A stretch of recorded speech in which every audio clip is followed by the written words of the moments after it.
செல்வாக்கு வளையம் இவ்வளவுதான். பழைய ஜெயலலிதா காலத்து அதிமுக இல்லை, ரெட்டைலை இல்லை இபிஎஸ் ஓபிஎஸ் இருந்த அதிமுக இல்லை, 13% சரிஞ்சிட்டு, சென்னையிலே 3வது போயிட்டு, இப்படி மத்திய சென்னையில் 3வது அவங்க அணி போயிட்டு, இப்படி எல்லா டீட்டெயிலையும் வந்து அண்ணாமலை பின்னர் டிப்ஸில் வச்சு கொடுத்த மாதிரி மைக்ரோ டீட்டெயில்ஸை மோடி, PL சந்தோஷ், நட்டா, அமித்ஷா எல்லா பாஜக முன்னணி தலைவர்களுக்கும் கொடுத்துட்டாப்புரு. அது என் போன்றவர்களும், அரவிந்த் மேனன், சுதாகர் ரெட்டி, இவங்களுக்கு என் போன்றவர்களும் நாமளும் அதை கொடுத்துருக்கோம். மோடிக்கும் நாம் இந்த டீட்டெயில்ஸை வந்து பிஎம்ஓவுக்கும் நாம் கொடுத்துட்டோம். நமக்கு வேண்டிய ஐஏஎஸ் ஆஃபீஸர்ஸ் எல்லாம், ஐபிஎஸ் ஆஃபீஸர்ஸ் எல்லாம் அதை மோடி கிட்ட எக்ஸ்பிளைன் பண்ணிட்டாங்க.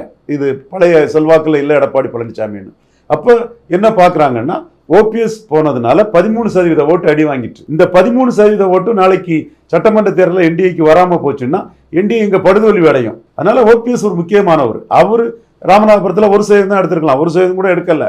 ஆனால் அவரால் 13% நஷ்டம் அடைஞ்சிருக்குங்கிறத மோடி யோசிக்கிறாரு, அமித்ஷா யோசிக்கிறாரு, நட்டா யோசிக்கிறாரு, PL சந்தோஷ் யோசிக்கிறாங்க. ஸோ பாஜக தரப்பு வந்து அந்த அடிப்படைக்குள்ள எடப்பாடி வந்து பழைய அதிமுக தன்னை நினைக்க கூடாது. ஓபிஎஸ் இல்லைன்னா அது 19.4% பொறுமான அதிமுக தாங்கிறத அவர் ஒத்துக்கணுங்கிறதுக்காக முயற்சி பண்றாங்க. அப்போ அவரு ஓபிஎஸ் வேண்டான்னு சொன்னாருன்னா, சரி வேண்டாம், நீங்க 20% ஓட்டை எடுத்துக்கிடுங்க, நாங்க 11.4% சீட்டை எடுத்துக்கிடுங்க, ஓட்டுக்குள்ள சீட்டை எடுத்துக்கிடுங்க, நாங்களும் இந்த ஓட்டுக்குள்ள சீட்டை எடுத்துக்கிடுங்கிற அடிப்படையில் பாஜக எடப்பாடி கிட்ட மூவ் பண்ணுவாங்க. அதுக்கு அவங்க சொல்றது, ஓபிஎஸ் இல்லாதது 13% ஓட்டு நீங்க நஷ்டம் அடைஞ்சிட்டீங்கன்னு நான் சொன்ன இவ்வளவு விவரத்தையும் தெளிவா பாஜக ஸ்ட்ராட்டஜிக்கல் டீம், வாராகி டீம் எல்லாருக்குமே அதை தெளிவுபடுத்திட்டாங்க. ஸோ அந்த வகையில் அந்த 13% வாக்குக்கு லாஸ் ஆன ஓபிஎஸ் இருந்தால் நல்லா இருக்கும்னு என்டிஏக்குள்ள ஒரு முன்னணி தலைவர்கள் விரும்புகிறாங்க.